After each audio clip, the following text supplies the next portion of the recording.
오늘 또 주 앞에 모여 예배하며 말씀을 듣는 여러분에게 주를 바라보고 주를 사모하며 사는 은혜가 풍성하게 넘치시기를 주의 이름으로 축원합니다. 우리 옆에 분하고 한번 인사하겠습니다. 싱싱하게 삽시다. 매력 있게 삽시다. 우리에게는 소망이 있기 때문에 이렇게 살아야 됩니다. 다시 오실 주님을 기다리며 이 재림 신앙을 갖고 살 수 있기 때문에, 그리고 우리는 죽어도 돌아갈 나라가 있기 때문에 싱싱하고 매력 있게 살아가야 됩니다. 오늘은 우리가 사도 베드로의 마지막 말씀을 듣습니다. 사도 베드로는 예수님의 수제자로 오늘 그 여러 지역에 흩어져 있는 믿음의 성도들에게 편지를 쓴 서신을 오늘 우리가 나눴는데요, 특별히 이단과의 대결에서 유혹에 넘어가지 않도록 사도 베드로가 심혈을 기울여서 이단의 실체를 우리에게 이야기해 줍니다. 이단을 이기려면 믿습니다. 이것으로 이길 수 있느냐? 사도 바울은 그렇게 이야기하지 않아요. 하나님의 말씀의 지식을 채워야 분명히 이단을 이길 수 있다라고 베드로는 말씀합니다. 그러기에 오늘 우리는 이단의 미혹에 넘어가지 않기 위해서 말씀을 기억하며 살아갈 수 있기를 주의 이름으로 축원합니다. 그러기에 다시 오실 주님의 말씀을 기억하며 예수와 십자가를 끝까지 바라보고 마지막까지 재림신앙의 끝을 놓지 않고 그분이 오시기를 사모합니다라고 사모하며 살아가는 소명의 성도들 되시기를 주님의 이름으로 축원합니다. 한국 사람들은 특징이 있지요. 성격이 참 급합니다. 제가 중국에서 13년을 살았는데 그 사람들은 참 급한 게 없습니다. 우리는 너무 급해요. 그래서 우리가 어디에 가든지 버스 정류장이든 기차 정류장이든 차가 몇 시에 들어오는지 그리고 언제 출발하는지 정확하게 시간을 표시합니다. 그리고 대단히 정확하게 그 표시된 시간대로 정말 차가 오고 출발합니다. 여러분, 다른 나라도 그렇다고 생각하면 큰 오산입니다. 다른 나라는 이렇게 표시해 놓은 나라가 없습니다. 여러분, 왜 이렇게 그 정류장마다 시간을 표시하고 여러분에게 시간을 알려줍니까? 다 여러분들 때문에 그래요. 성격이 너무나도 급해가지고 조금이라도 안 오면은 막 따지고 우왕좌왕하기 때문에 우리 아주 훌륭하신 정부분들이 이 역전마다 또 정류소마다 이렇게 다 해놨습니다. 그래서 밖에 나가면요, 우리를 어떻게 인식하냐면은 한국 사람은 빨리빨리가 대명사입니다. 우리를 특징지어서 이야기하는 모습입니다. 아, 저 사람들 빠르다는 겁니다. 진짜 빠르지요. 그런데 신앙의 길에서는 우리 빨리빨리가 통하지 않는다는 사실을 기억하고 다시 오실 주님을 오늘 또 기다리고 내일 또 기다리더라도 그분이 오지 않는다고 포기하거나 낙심하는 일 없기를 주의 이름으로 축원합니다. 왜냐하면 이분을 기다리며 살아가는 삶의 자세가 오늘 성경에 나와 있어요. 뭐라고 말씀하시냐면은 하나님의 시간은 하루가 천년 같기도 하고 천년이 하루 같다라는 사실을 잊지 말고 살아라 라고 말씀합니다. 그래서 아무리 우리의 성질이 급하다 할지라도 저와 여러분은 이 재림신앙만큼은 끝까지 기다리고 살아야 되는 것이 오늘 우리의 신앙의 모습임을 사도 베드로가 우리에게 말씀하시는 것을 기억하고 끝까지 주를 기다리며 살아갈 수 있기를 주님의 이름으로 축원합니다. 그러면 이렇게 우리를 유혹하는 이단이 넘실대는 이때 저와 여러분들이 주님의 오심을 기다리며 살지요. 그런데 사도 베드로는 주님의 오심을 기다리며 사는 자들의 삶의 자세에 대해서 우리에게 이야기합니다. 주님의 오심을 기다리며 살지만 이렇게 기다려야 된다라고 말하는데 12절에 보니까 이렇게 말합니다. 하나님의 날이 임하기를 바라보고 간절히 사모하며 살아야 된다라고 말합니다. 하나님의 날, 그분이 오시는 날을 오시는 날을 임하기를 바라보고 간절히 사모하라라고 말합니다. 이 바라보고 사모하다가 무슨 뜻입니까? 우리의 말로는 좀 비슷한 것 같지만 성경 원어에 보면 바라보다를 프로스토카오라는 헬라어 단어를 써놨어요. 이 프로스토카오라는 도쿄라는 지켜보다라는 말에서 파생된 겁니다. 정말 우리가 주님의 오심을 기다리고 산다면은 예수를 지켜보고 십자가를 지켜보고 그분이 언제 오실지, 오늘 오실지, 내일 오실지 기대하고 예상하며 살아가는 것이 프로스토카오입니다. 바라보다라는 그런 말입니다. 그저 무턱대고 오늘 주님 오실라나 내일 오실라나 라고 하는 것이 아니라 이분에게 집중하면서 오늘 오실까? 아니지, 아직 그때가 안 되었으니까 이럴 때 그분이 오시겠지라고 기대하고 예상하는 삶이 바라보는 삶입니다. 오늘 믿음의 성도들은 이런 삶을 살아갈 수 있기를 주의 이름으로 축원합니다. 뿐만 아니라 사모하다라는 말이 있습니다. 스퓨도라는 말입니다. 이 스퓨도는 속도를 내다, 서두르다라는 의미입니다. 사모하는 것과 서두르는 것이 무슨 관계가 있나요? 스퓨도는 속도를 내는 겁니다. 어떤 일에서 속도를 내야 되냐면은 저와 여러분은 주님의 오심을 우리가 기다리죠. 사모하죠. 오늘 오실까? 에이, 오늘은 안 오실 것 같아. 내일도 안 오시지. 우리가 살 때까지는 안 오실 것 같다. 우리가 죽고 나서 먼 날에 주님이 오시겠지. 이런 삶은 사모함이 아니라는 겁니다. 그분의 날은 하루가 천년 같고 천년이 하루 같지만 사모하는 우리는 그분을 바라보고 그분 앞에 바짝 다가서기 위해서 사모함은 속도를 내서 주님 앞에 서다, 서둘러서 주님 앞에 서다라는 그런 말입니다. 그래서 이 스피드에서 영어 스피드라는 단어가 나왔어요. 얼마나 빨리 달려가서 지금 오실 것 같지 않지만 그분 앞에 서는 것, 이것이 사모하는 마음이다라는 사실을 기억하고 이런 사모함이 여러분에게 있기를 주의 이름으로 축원합니다. 나 당신 좋아해 라고 하면서 한 번도 그 앞에 가서 서지 않으면 그게 좋아하는 겁니까? 안 좋아하는 거지. 나 주님 사랑합니다, 나 주님 좋아합니다 라고 고백한다면요, 그분 앞에 가서 서둘러서 서 있는 것, 이게 사모함임을 믿고 여러분 주님을 날마다 사모하며 살아가시기를 주의 이름으로 축원합니다. 사모함의 증표가 뭡니까? 예배 아니겠습니까? 예배. 나 주님 사랑합니다, 사모합니다 라고 말하면서 한 번도 이 자리에 나오지 않으면 안 돼요. 그분 앞에 서둘러 서는 겁니다.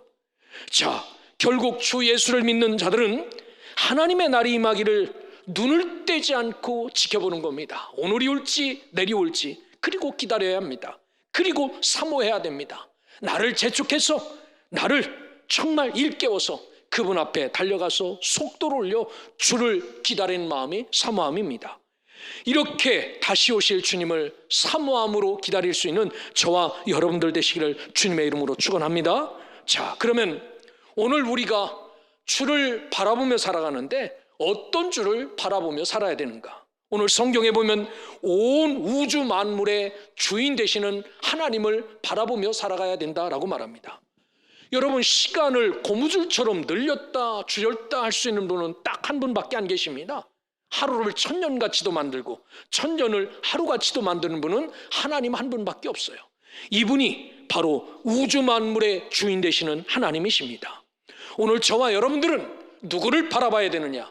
예수와 십자가를 바라보는 것은 당연합니다. 그럼에도 불구하고 그 너머에 온 우주를 통치하고 다스리는 이런 하나님을 바라볼 때 우리가 넘어지지 않고 낙심하지 않을 수 있지요. 그래서 전도서 12장 1절에는 우리에게 뭐라고 말씀하시냐면, 너는 젊었을 때 다 늙어서 주 앞에 가서 숨 꼴깍할 때 예수 믿지, 그리고 천국까지, 이렇게 말하지 않습니다. 너는 젊을 때 너의 창조주를 기억하며 살라라고 성경은 우리에게 분명히 말씀합니다. 그러기에 오늘 우리의 삶이 하나님 앞에 서서 그분을 기억하며 그분이 창조주 되심을 인정하며 살아갈 수 있는, 그리고 그분에게 눈을 고정하고 바라보며 살아가는 믿음의 백성, 하나님의 자녀들 되시기를 주님의 이름으로 축원합니다.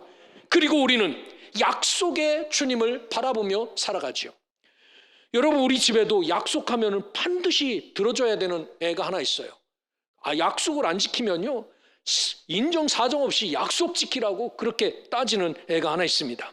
물론 지금은 이제 시집가서 남의 사람이 됐는데, 그래서 함부로 약속하면 큰일 나요. 정말 잘 약속해야 됩니다. 오늘 성경은 뭐라고 말하냐면은, 주님의 약속은 어떤 이들은 더디다고 생각하는 것 같이 더디지 않다라고 말합니다. 주님 언제 오실지 모르니까 훗날에 오시겠지, 먼 미래에 오시겠지, 이렇게 생각해서는 안 된다는 겁니다. 이분은 언제 오실지 모르지요. 주님은 분명히 성경에서 뭐를 약속하셨냐면요, 다시 오시겠다고 하신 이 약속을 하셨어요. 이분이 하나님이라면, 이분이 우리의 구세주라면 이 약속을 지키겠습니까? 안 지키겠습니까? 반드시 지키죠. 성서학자들은 메시아가 오실 거다라는 최초의 오심에 대해 말씀하시는 성구와 그분이 다시 재림할 거다라는 재림에 대한 말씀을 비교했을 때, 여러분, 예수님의 처음 오심보다 예수님의 재림에 대한 이야기를 8배나 더 많이 성경에서 말씀하신다라고 말합니다. 성경에 나오는 주의 날, 인자의 날, 그리스도의 날, 심판의 날, 그의 날, 나타나심, 이런 것들이 다 주님이 오실 날을, 하나님이 이 땅에 오실 날을 이야기하고 있는데, 성경 전체 절수가, 성경 장수는 1189장입니다. 성경 전체 절수는 31,102절이에요. 이 31,102절에 32절마다 한 번꼴로 주의 재림, 하나님의 이 땅에 오심을 말씀하고 있다는 겁니다. 그래서 성경에는 약 1000여 번 가깝게 하나님이 이 땅에 다시 오실 그날이 반드시 있다, 주님이 다시 오실 날이 반드시 있다라고 밝히고 있습니다. 그러니까 저와 여러분들은 이 약속을 바라보고 이 약속을 끝까지 붙잡고 살아야 주님 오심을 예비하며 살아갈 수 있죠. 심지어 우리 성경의 맨 마지막 성경이 요한계시록 아닙니까? 그 성경의 맨 마지막 장이 22절이에요. 맨 마지막 장 22장에 21절까지 있는데, 20절에 보면 뭐라고 기록하고 있냐면요, 이것들을 증언하신 이가, 내가 심판주로 다시 오실 것이라는 이런 이 증언한 이가 이르시되, 내가 진실로 속히 오리라 하시거늘 아멘 주 예수여 어서 오시옵소서라는 말로 계시록을 마무리하고 있어요. 요한의 환상 가운데 주님이 나타나셔서 내가 다시 오실 것이다 라고 말했는데, 요한이 아멘 아멘 주님 빨리 오십시오 라는 것으로 이 계시록이 끝을 맺어요. 이처럼 성경은 여기저기 주님이 다시 오실 것을 분명히 말씀하고 있습니다. 이것을 붙잡고 살아야 저와 여러분은 재림신앙을 소유한 자로 살 수 있어요. 그렇기에 오늘은 이것을 바라보고 이것을 붙잡고 살아갈 수 있는 믿음의 백성, 하나님의 자녀들 되시기를 주의 이름으로 축원합니다. 그래서 우리 중에도 주님이 나 사는 동안에 오겠어? 주의 약속은 어떤 이들이 더디다고 생각하는 것 같이 더디지 않다라고 말합니다. 지금 당장이라도 오실 수 있고 내일이라도 오실 수 있습니다. 아니면 우리가 죽어 다 흙이 된 다음에도 그분이 오실 수 있습니다. 그러기에 믿는 저와 여러분들은 어떤 삶의 자세로 살아야 되느냐? 그분이 오시고 안 오시고는 하나님의 몫입니다. 대신 저와 여러분들은 그분이 오늘 오시든 내일 오시든 천년 뒤에 오시든 오늘 우리는 이분의 말씀을 꼭 붙잡고 살아야 재림신앙의 소유자로 그분 앞에 설 수 있음을 믿고, 이렇게 주님을 기억하며 살아가는, 늘 주 앞에 사모하며 살아가는 그러한 믿음의 백성들 되시기를 주의 이름으로 축원합니다. 그러면 오늘 우리가 하나님을 바라보고 하나님이 다시 오신다고 하신 약속을 붙잡고 정말 사모하며 그분 앞으로 달려가서 이렇게 살 때 어떤 자세로 살아야 되는가? 그분을 그렇게 하면서 우리의 삶은 이 세상에서 막 살아야 되는가? 성경은 분명히 우리에게 말합니다. 적어도 재림신앙을 붙잡고 그분을 사모하고 그분을 바라보며 사는 사람들은 어떻게 살아야 되는가? 11절을 보십시오. 너희가 어떠한 사람이 되어야 마땅하냐? 우리에게 물어요. 재림신앙을 가지고 살아가는 사람들의 삶의 모습이 어떠한 사람이 되어야 마땅하냐? 거룩한 행실과 경건함으로 라고 말씀합니다. 사랑하는 여러분, 재림 신앙을 가졌다고 내일 주님이 오신다고 오늘 먹고 마시자 인생 다 끝내는 그런 경거망동한 삶이 아니라 오늘 오시든지 내일 오시든지 천년 뒤에 오시든지 그분이 오신다는 약속을 붙잡고 살아가는 삶은요, 거룩한 행실과 경건함으로 살라라고 말합니다. 이것이 성경이 우리에게 재림신앙을 가지고 사는 자의 삶의 모습입니다.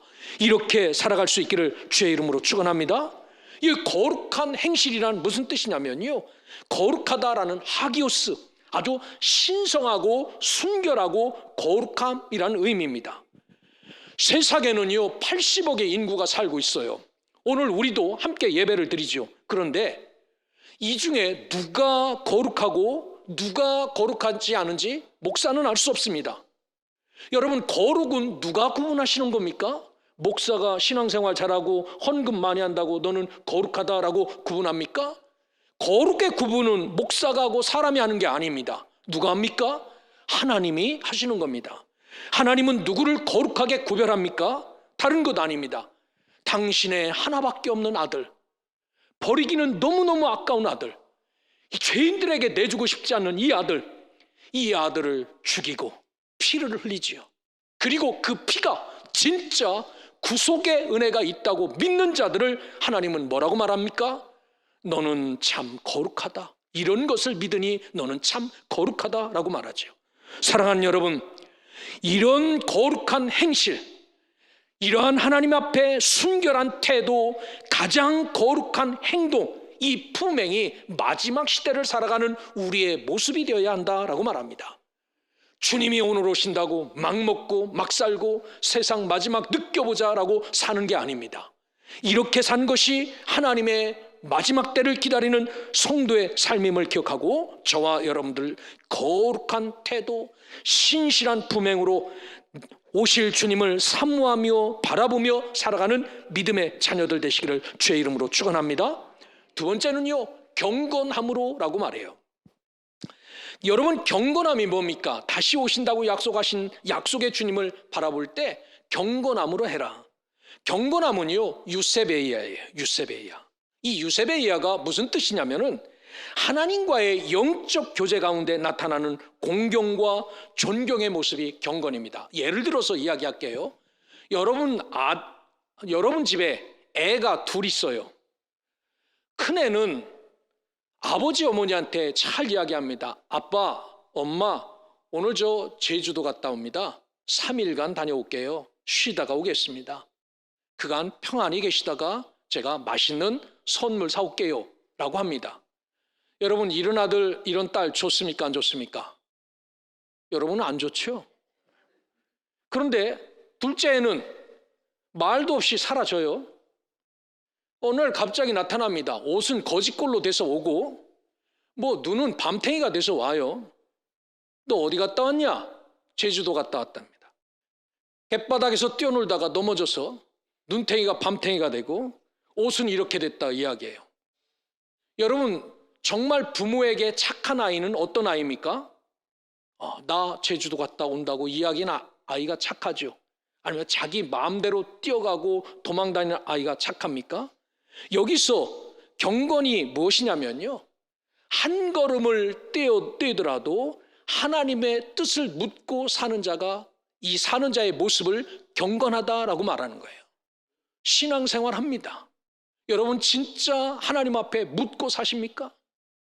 여러분, 진짜 하나님 앞에 고백하며 사십니까? 주님, 내가 가야 됩니까? 서야 됩니까? 내가 하나님 어떻게 해야 됩니까? 이렇게 묻고 사십니까? 이게 경건의 모습이에요. 오늘 주가 오신다고 해도 우리에게는 이런 모습이 있어야 된다라고 말합니다. 주님 앞에 묻는 모습. 한 걸음을 옮겨도 하나님의 뜻이라면 가고 하나님의 뜻이 아니라면 서겠다는 이런 모습이 경건의 삶의 모습이다라고 말해요.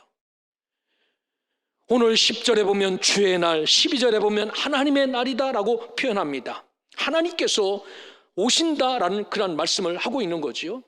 이렇게 그분의 오심을 사모하며 바라보고 살 때 정말 우리에게 필요한 자세는 경건합니다. 그럼에도 불구하고 어제처럼 오늘도 똑같이 이런 모습, 그럼에도 불구하고 오늘도 똑같이 하나님 앞에 주님, 내가 엎드립니다. 주님, 나에게 말씀하여 주시옵소서. 내가 듣겠습니다. 라는 경건함. 여러분, 이 거룩한 행실과 경건함으로 오실 주님을 성실하게 기다리는 믿음의 백성들 되시기를 주의 이름으로 축원합니다. 그러니까 지금 당장 예수가 오셔도요, 우리는 세상 사람들처럼 우왕좌왕해서는 안 돼요. 그분의 오심을 기다렸다는 듯이 어제처럼 오늘도 똑같이 하나님 앞에 그 거룩함과 경건한 모습으로 주님의 오심을 맞이한 것, 이것이 성도의 자세다라고 말합니다. 뿐만 아니라 결론적으로 거룩한 행실과 경건함으로 오실 주님을 기다리며 우리에게 이런 모습으로 어디를 바라봐야 되는가? 오늘은 뭐를 먹어야 되나? 오늘 내가 무슨 일을 해야 되나? 이런 것 바라보지 말라고 말합니다. 13절에 보면 우리는 그의 약속대로 의가 있는 곳인 새하늘과 새 땅을 바라보아야 된다라고 말합니다. 십자가를 바라보고 그분 앞에 나를 아주 재촉하여 사모함으로 세우고 내가 거룩하고 경건함으로 주님을 기다리면서 이 땅에서 그렇게 살아가는 것이 아니라 저 천국 새하늘과 새 땅을 바라보는 삶, 이것이 성도의 삶이다라고 말합니다. 왜 이렇게 살아야 되냐면 누가복음 4장 18절의 말씀처럼 그분이 오심으로 포로된 자에게 자유를 허락하시기 때문에, 그분이 오심으로 눈먼 자가 다시 보기 때문에, 그분이 오심으로 눌린 자가 자유롭게 되기 때문에 악의 권세를 굴복시키는 창조주가 계시기에 저와 여러분은 주님 오심을 사모하면서 모든 것에서 자유케 하시고 해방케 하시는 그분이 계신 주의 나라, 하늘나라, 그곳을 바라보며 살아야 되고 그곳을 사모하며 살아야 되고 그곳을 집중하며 살아야 된다라고 말합니다. 사랑하는 성도 여러분, 우리 믿음의 시선이 세상으로 향하지 않기를 주의 이름으로 축원합니다. 거룩한 행실과 경건함으로 우리 주님이 계신 그 하늘과 그 새 땅을 바라보며 살아가는 믿음의 자녀들 되시기를 주의 이름으로 축원합니다.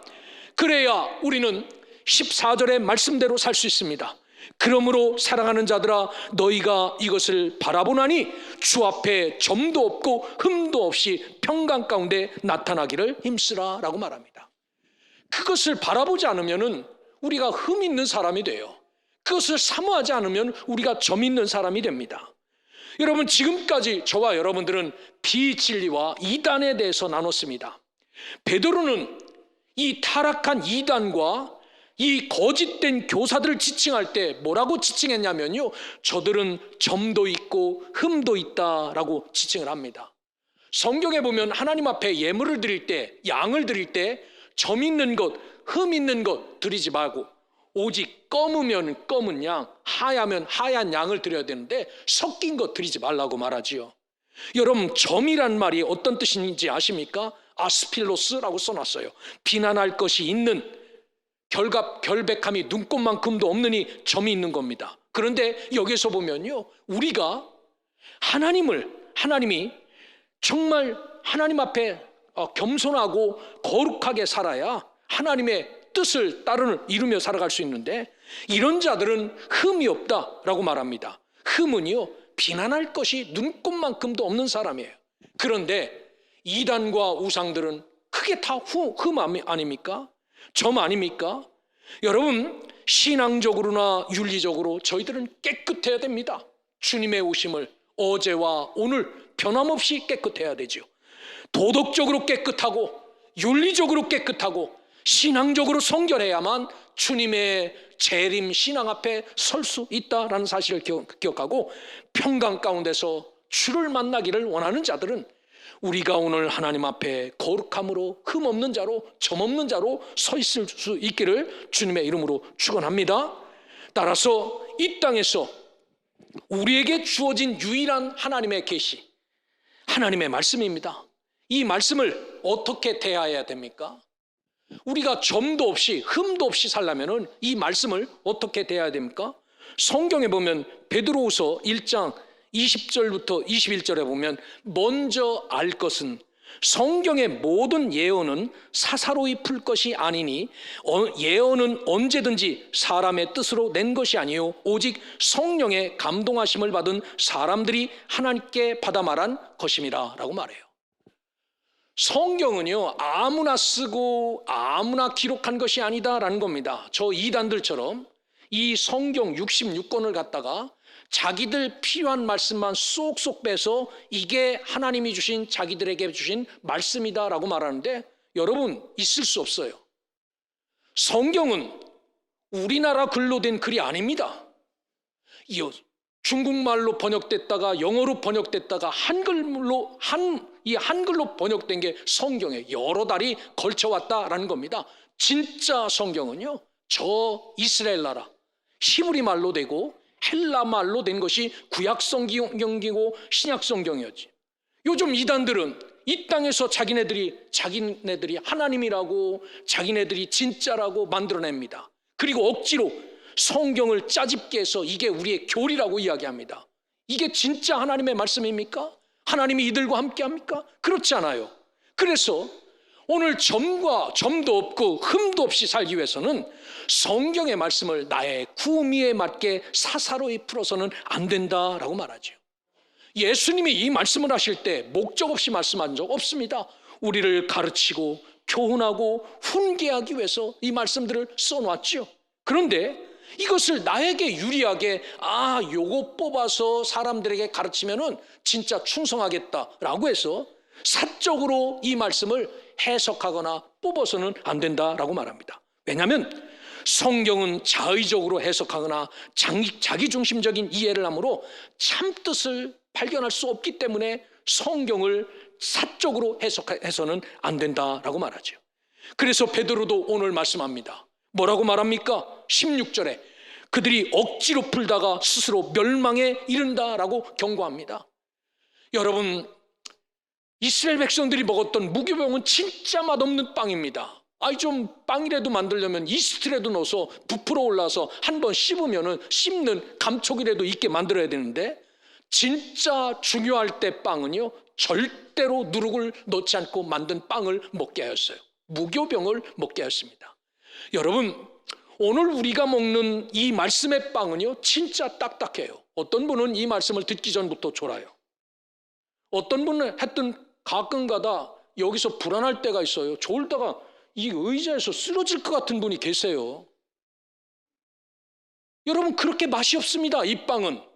그런데 중요한 것은 그렇게 맛없는 빵이어도 이 빵을 먹어야 천국잔치에 들어가고 이 빵을 먹어야 우리가 산다는 사실을 기억하고 하나님의 말씀을 나의 좋은 대로 내 입맛에 맞게 나의 유리하게 해석하는 자 없기를 주의 이름으로 축원합니다. 그렇게 사셔야 돼요. 오늘 사도 베드로는 초대교회 성도들에게 마지막으로 삼가할 것과 추구할 것을 마지막으로 제안하며 오늘 성경은 마칩니다. 여러분, 베드로 전후서를 통하여 성도들의 태도와 이단의 거짓과 심판에 대한 분명한 하나님의 의지를 보고 알았지요. 절대로 이단과 절대로 비진리와 섞여서는 안 된다는 것을 알았습니다. 그런데도 거룩한 행실과 경건함으로 살아가야 하는 우리가 넘어질 수가 있는데, 다시 한번 베드로가 이것 조심하라 라고 말합니다. 무법한 자들의 미혹에 이끌리는 것을 조심하라고 17절에 이야기해요. 법 없이, 하나님의 말씀 없이 자기들의 구미에 맞게 막 해석하며 우리를 끌어들이는 이런 자들을 조심하라 라고 말합니다. 왜냐하면 굳은 데서 떨어질 수 있기 때문입니다. 용접한 쇠도 떨어지는 경우가 있지 않습니까? 믿음의 말씀에 서 있지만, 굳은 데 서 있지만 자꾸 미혹하는 영들이 와서 이것도 먹여주고 저것도 먹여주면요 하고 넘어갈 수 있다라는 겁니다. 그러기에 굳센 데서 떨어질까 삼가하여 하나님의 말씀을 잘 먹고 하나님을 잘 붙잡고 십자가만을 바라보고 다시 오실 재림주만을 붙잡고 살아야 된다라고 말합니다. 우리 소명의 성도들이 이렇게 살아낼 수 있기를 주의 이름으로 축원합니다. 뿐만 아니라 반대로 추구해야 될 것도 있음을 이야기합니다. 뭐를 추구해야 되냐면요, 우리 주 예수 그리스도를 아는 지식에서 자라가라 라고 18절에 이야기를 해요. 오직 우리 주 곧 예수 그리스도의 은혜와 그를 아는 지식에서 자라가라라고 말합니다. 오늘 성경의 지식을 여러분들 마음과 심령과 이 머릿속에 꽉꽉 채우시기를 주의 이름으로 축원합니다. 왜 이 성경의 지식을 다 채워야 되냐면요, 이미 하나님은 이 성경 안에서 처음부터 끝까지를 다 보여주셨기 때문이에요. 그분이 언제 오실지도 여기서 보여주셨어요. 어떤 시대에 오실지도 보여주셨습니다. 어떻게 오실지도 보여주셨어요. 다 보여주셨습니다. 그러기에 여기 있다 저기 있다라고 해도 움직이지 마십시오. 오늘 저와 여러분들이 이 예배 자리에 있는 것처럼 이렇게 하나님 앞에 예배드리면 그분은 오셔서 제일 먼저 우리 먼저 거두신다라는 사실입니다. 이렇게 세상의 비진리에 흔들리지 않기 위해서는 저와 여러분이 다른 방도 없습니다. 하나님의 거룩한 지식, 그리스도를 아는 지식을 우리 속에 채울 수밖에 없어요. 그래야 이 사람이 와도 물리치고 저 사람이 와도 물리치죠. 그러기에 오늘 우리가 전심으로 추구해야 될 것은 그리스도를 아는 지식에서 자라가라라고 말합니다. 여러분, 베드로 전후서를 마칩니다. 전서에서는요, 성도들이 고난도 받고 어려움도 당하고 시련도 있지만 그럼에도 불구하고 주의 거룩한 믿음의 자리에 서 있기를 당부합니다. 여러분, 그렇게 살아가기를 주의 이름으로 축원합니다. 실은 요즘 우리가 고난 때문에 넘어지는 사람은 없어요. 너무 자유롭기 때문에, 너무 자유롭고 내가 할 수 있는 것 무엇이든지 할 수 있기 때문에 이것 때문에 우리가 넘어가요. 두 번째는요, 후서에는 이단에 대해서 집중적으로 이야기합니다. 오늘 이 고난과 이 이단을 우리가 잘 해석하고 새겨들어서 그럼에도 불구하고 주님을 바라보는 겁니다. 아주 집중하여 바라보는 겁니다. 그리고 오늘 오지 않는다 할지라도, 내 평생에 오지 않는다 할지라도 나는 아주 바삐 달려가 예수 그리스도와 십자가 앞에 나를 세우는 겁니다. 그리고 거룩함과 겸손함으로 하나님의 말씀을 붙잡고 천국을 사모하며 어떤 사람이 나를 도전하여도 넘어지지 않도록 하나님의 말씀을 꽉꽉 채워서 그 말씀으로 믿음의 길을 잘 살아가 훗날에 저와 여러분이 새 하늘과 새 땅에 섰을 때 격려하고 축복하는, 그래서 이 믿음의 길에서 그 누구도 낙오되거나 타락되어서 저 무덤과 저 죽음의 심판자리에 나가지 않도록 생명의 부활로 설 수 있는 우리 소명의 성도들 되시기를 주의 이름으로 축원합니다.